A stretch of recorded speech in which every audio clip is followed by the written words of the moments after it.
Las sanciones, por ejemplo, si nosotros falseamos en la información que presentamos para obtener una regulación o restricción no arancelaria, así como sus documentos que presentemos tenga alteraciones o falsedades, la sanción pues, va a dar lugar a diferentes sanciones. Para empezar, el 176 fracción décima primera de la ley aduanera y una multa del 178 fracción décima. Obviamente la mercancía va a pasar a propiedad del fisco federal en términos del 183 y por incumplimiento de una regulación es del 70% del valor comercial de esa mercancía. Y la agravante, si existe en términos del 198 fracción segunda de la ley, lo van a equiparar con el delito de contrabando que está tipificado en el 105 fracción décima tercera del Código Fiscal de la Federación y ahí es frescobote, ¿no? Entonces, hay que tener mucho cuidado en el tipo de sanciones. Hoy en día estamos viendo, por ejemplo, el tema de las importaciones de dispositivos o reactivos para el COVID-19 y han estado de alguna manera, no sé si alterando o falsificando la información con tal de pasar. Me han llegado en esta semana por lo menos 2 casos y es preocupante porque al final pues, la gente lo que quiere es vender debido a la situación económica que está pasando a nivel mundial. Entonces, hemos visto también en la práctica que hay empresas que aunque su objeto social no es la importación de cubrebocas, por ejemplo, están trayendo importaciones de cubrebocas. El tema aquí también va más allá en el cumplimiento de las regulaciones y restricciones no arancelarias, como le señalaba la licenciada Virginia Sotomayor, porque ella comentaba que es en materia de comercio exterior. Sí, nosotros como actores de comercio exterior o responsables de logística, de cadena de suministros, agente aduanal, debemos de cuidar el aspecto de comercio exterior, pero no debemos de ser ajenos a la información que, por ejemplo, hay una ley general de salud. Los cubrebocas, en términos de cumplimiento de regulaciones y restricciones no arancelarias, no requieren un registro sanitario para su importación, pero sí para su comercialización, distribución, almacenamiento. Ahí sí lo piden. Entonces, yo no puedo vender un cubrebocas, aunque lo pude importar, si no cuento con un registro sanitario. Entonces, ¿qué quiero llevar con ustedes a esto? Es para que ustedes sean más analíticos, no nada más en la proyección de materia de comercio exterior, sino también para la comercialización en mercado nacional, ver qué requisitos tenemos, qué debo de cumplir. Ya salí de la aduana, pero ahora para poderlo transportar, para poderlo vender o comercializar, ¿qué debo de cumplir?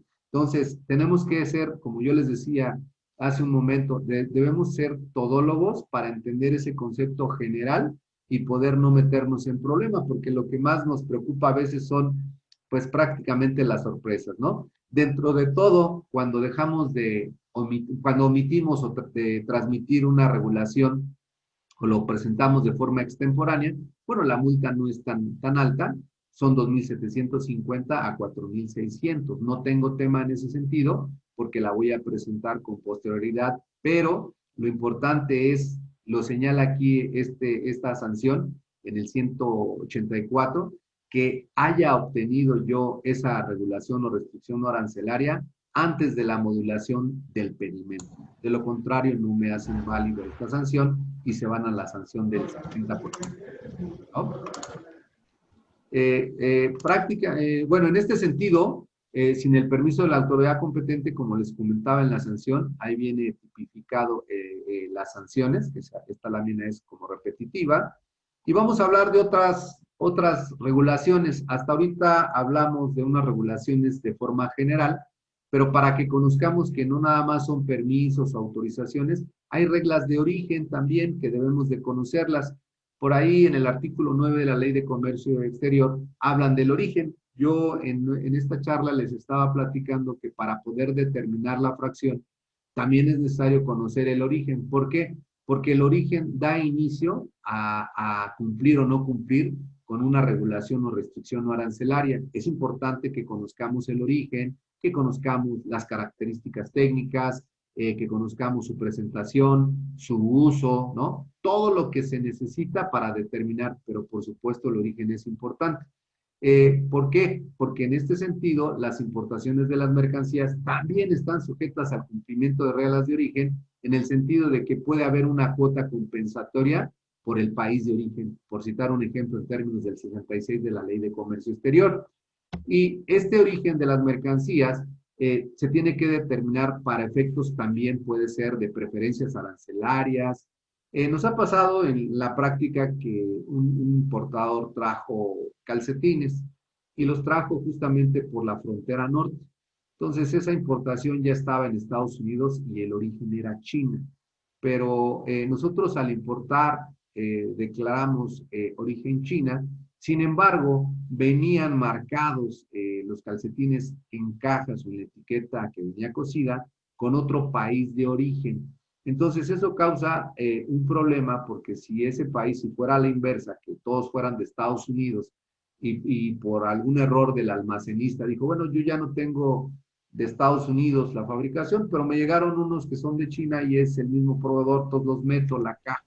Y resulta ser que para efectos de confección, estos calcetines necesitan pagar una cuota compensatoria por el origen y ahí se incumple y empezamos con dolores de cabeza para poder liberar el contenedor. Entonces es muy importante que puntualicemos en las compras, en las cláusulas de las órdenes o pedidos, que no metan ningún otro origen que no sea el que estamos solicitando, porque muchas de las veces pues, al proveedor se le hace fácil meterlo, pero no es lo correcto, ¿no?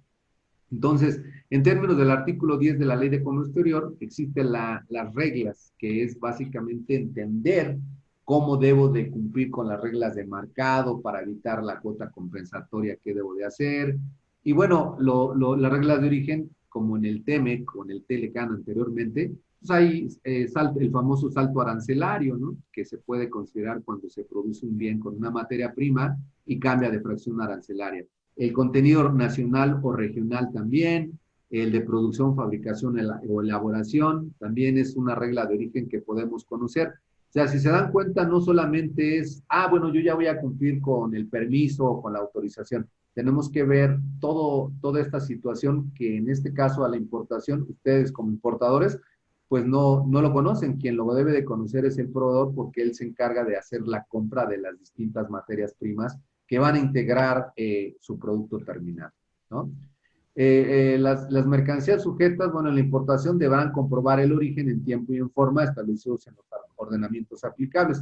Y para eso, yo no sé si recuerden, en el 96 se aplicó un acuerdo que ahora ya la Secretaría, a través de estos criterios que forman parte ya de la Secretaría de Economía, a través de reglas de carácter general, ya juntó, recopiló todos esos acuerdos que venían sueltos y ahí viene el acuerdo precisamente para desvirtuar el pago de la cuota compensatoria. Entonces, con esto nosotros tenemos que entender que debemos de estar todos muy puntuales conociendo los distintos ordenamientos, acuerdos que se publican a través de economía, a través del SAT, a través de las distintas dependencias y que de acuerdo al sector nos están afectando para poder hacer la importación sin mayor problema.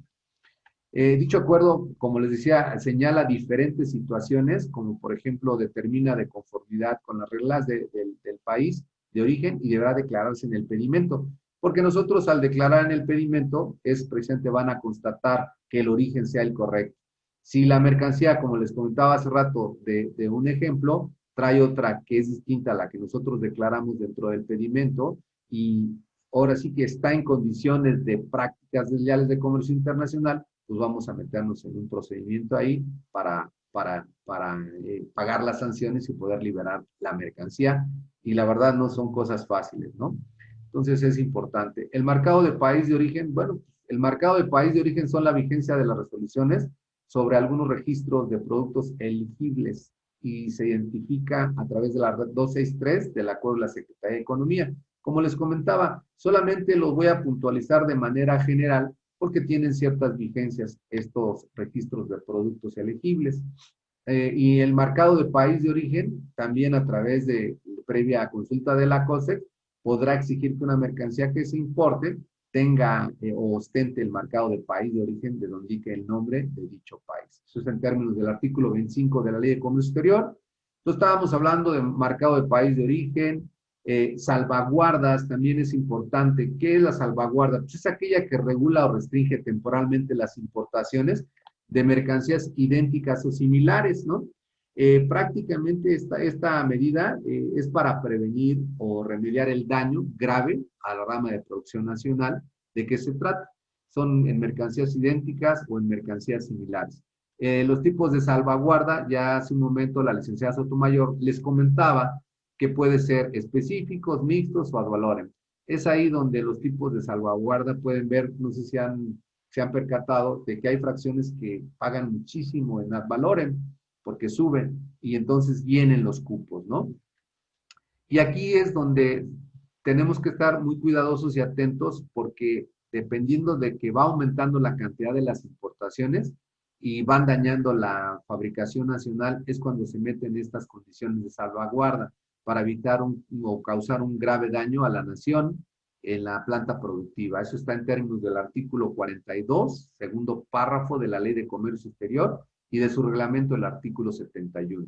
La revisión y vigencia, pues está impuesta por esta medida por la Secretaría de Economía, que va a estar revisando periódicamente el avance del programa y por supuesto va a ir ajustando a efectos de cerciorarse este avance en su cumplimiento. Va a ir permitiendo cambiar o adecuar de forma pertinente esta situación para establecer la vigencia o la revisión. La revisión puede durar o la vigencia más o menos hasta 4 años. 4 años es lo que y puede ser prorrogado por otros 4 años más. El ejemplo es que tenemos una del 2 de julio de hace 10 años, donde prácticamente ya está fuera de camino, donde hablaban de la 7305-1901 de la TIGI y que habían impuesto de Corea del Norte. De hecho, casi en la mayor parte de las fracciones del capítulo 85 hay una prohibición para la importación de ese país, de Corea, ¿no?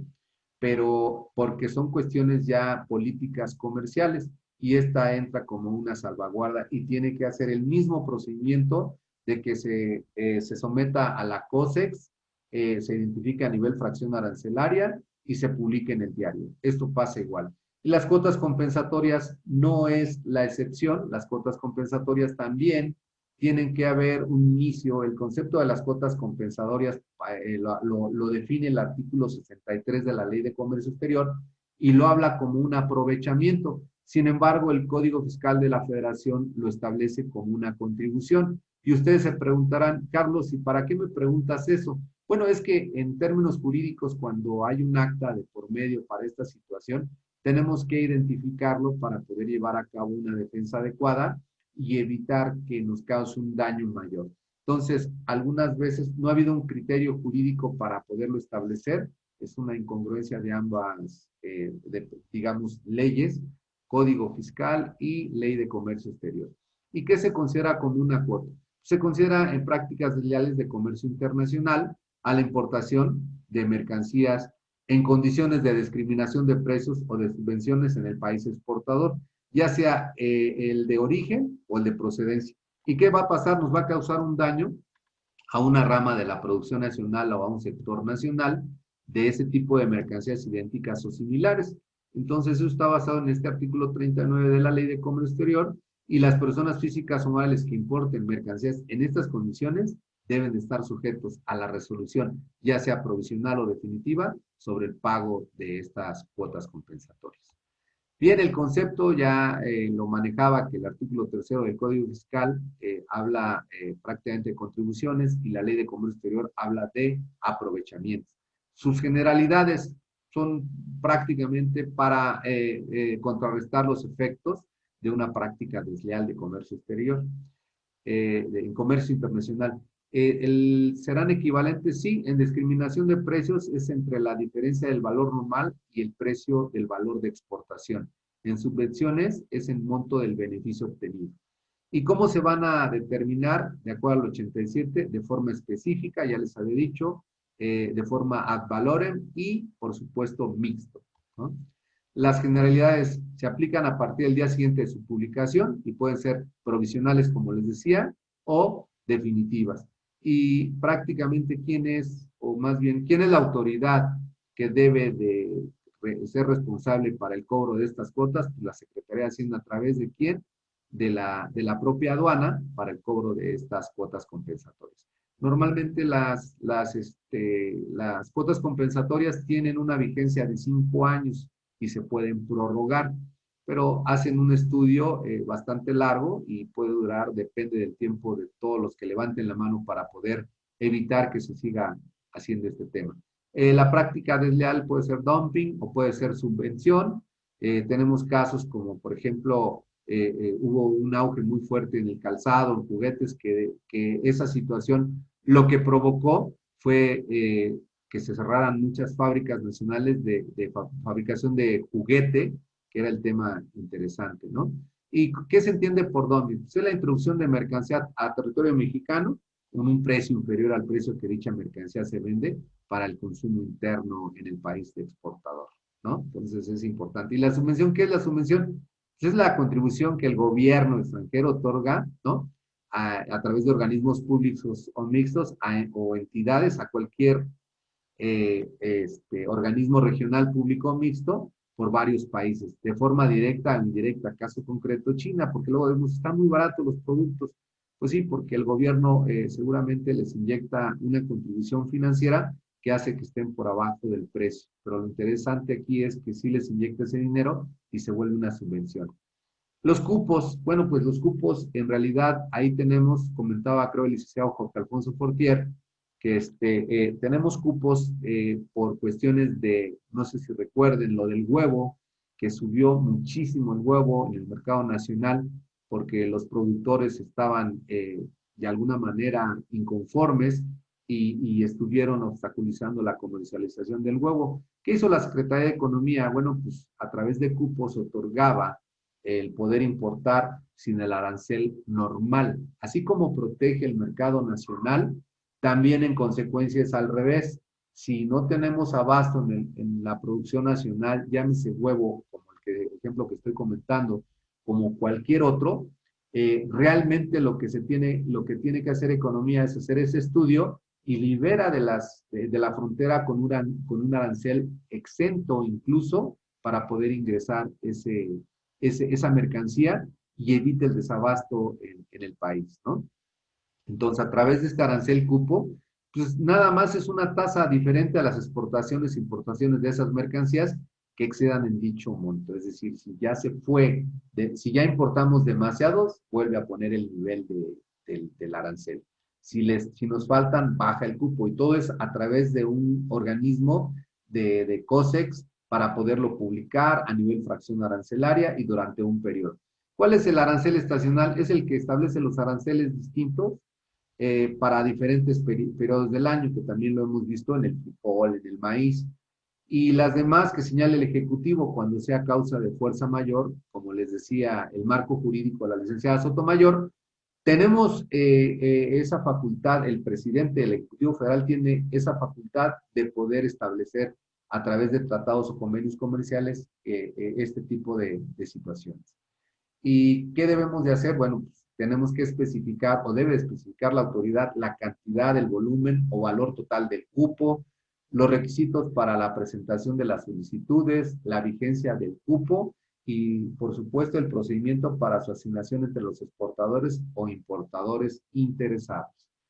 La Secretaría de Economía publicará, como yo les decía, a través del diario oficial, 5 días antes del inicio para el periodo del registro y pondrá a la disposición de todos los interesados las bases conforme a los cuales esta licitación se va a llevar a cabo.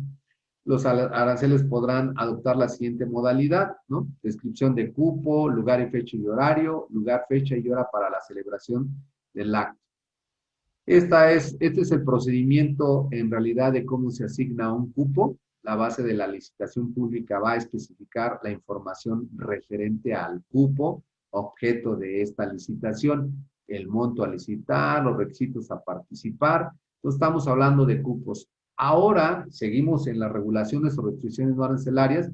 Como se darán cuenta, son varias regulaciones y restricciones no arancelarias pero necesitamos identificar de acuerdo a la fracción arancelaria. Por eso hago especial sugerencia en que nosotros debemos de conocer perfectamente la fracción arancelaria de nuestros productos. Pero además de conocerla, la debemos de sustentar con documentos, con ficha técnica, con toda la información como para poder pasar una auditoría y defender, porque créanme que para poder defender una fracción, pues dependemos no de qué tan bueno sea el clasificador, dependemos también de toda la información que ustedes nos hagan llegar para definir la fracción arancelaria. Y en consecuencia, pues definir las regulaciones y restricciones. Acuérdense, no se les va a olvidar los tres requisitos: que se identifiquen a nivel fracción arancelaria, que previamente hayan sido sometidos a la COSE y que se publiquen en el diario oficial. Para que puedan ser exigibles en la aduana, se tiene que publicar, como les digo, en el diario oficial. Y las autorizaciones, pues pueden ser de CENER, pueden ser de Semarnat, pueden ser de Zagarpa, ¿no? Las dependencias y entidades de la Administración Pública Federal tienen atribuciones para regular, hay de comunicaciones, hay de cualquier dependencia que afecte al mercado nacional o al país, es ahí donde va a entrar la dependencia a poder establecer y solicitar ante la COSEC que se ingrese esta medida o esta regulación o restricción no arancelaria. Y tenemos de Sedena, por supuesto, de Salud, de COFEPRIS, de Psicoplafes, de la INA o del INBA, ¿no? Lo comentaba hace un momento en el marco jurídico, para proteger, también ustedes se enteraron de que había un saqueo de arqueología, de objetos de arqueología, y salían del país. Tan es así que creo que el penacho de Moctezuma todavía sigue fuera del país, no recuerdo si está en Francia, pero al final esto hace que la regulación se aplique, ¿no?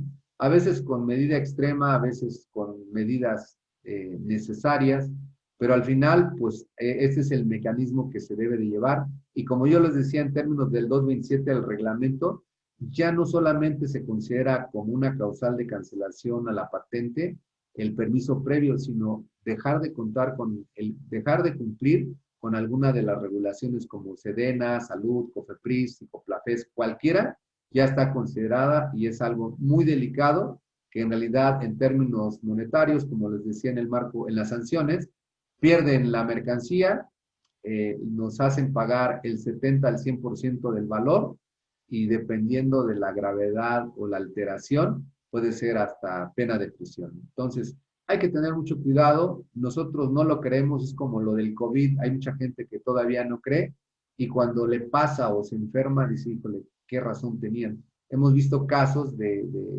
procesos de cancelación, hemos visto casos de investigación al representante legal de la empresa que importa. En fin, todo depende de la gravedad y no dejen de atender los requerimientos porque es algo importante, porque a veces creemos que no va a pasar nada y cuando pasa es cuando empezamos a lamentarnos. Es muy importante eso.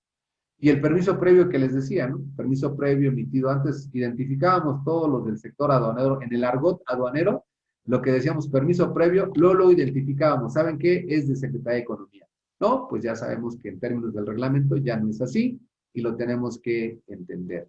Y pues aquí en una definición muy corta se entiende como el permiso previo de importación-exportación, el instrumento expedido por economía para realizar la entrada o salida de mercancías al o del territorio nacional. O sea, ahí tenemos un tema muy específico porque va a depender del tipo de mercancía, ¿no?